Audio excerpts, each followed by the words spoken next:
Here are a couple tips that I've picked up on split toning and creating color contrast. First of all, doing this split toning with the log wheels or even with the HDR wheels is a great way to do it. There's nothing wrong with doing that. But another way that I've seen people do it, we'll just reset this node, is to use the custom curves. I'll hit this little expand button to make these giant so that we can see what the heck's going on. Remember, this is a graph going from the darkest parts of the image to the brightest parts. And if we unlink these channels, we can grab the graph from each channel.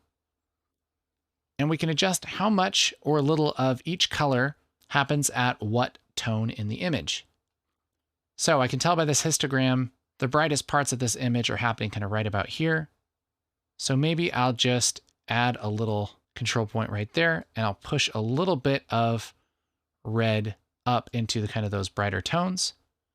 Then we can switch to green. I'll add a little control point and I'll push a little bit of green into the shadows and switch over to blue, add another control point and push a little more blue into the shadows, something like that. And this kind of curve setup will give us that kind of split toning. So I'll close this. Here we are before and here we are after. We have the cooler shadows and the warmer highlights. Now, these warmer highlights are a little much, so we can actually take the strength down of each of these channels here with these sliders. And it's a little bit confusing because if I want this to have no effect, I can set this at 50. If this is less than 50, it's going to be a negative effect. But anywhere between 50 and 100 is kind of like the strength of that adjustment. So maybe I'll push that up to like 66, something like that.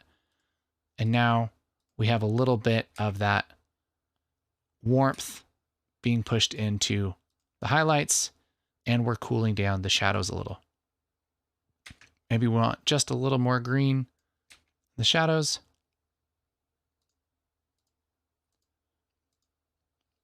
And that's a technique we can use as well. Now, again, there's nothing wrong with doing it this way or doing it with the log wheels or the HDR wheels.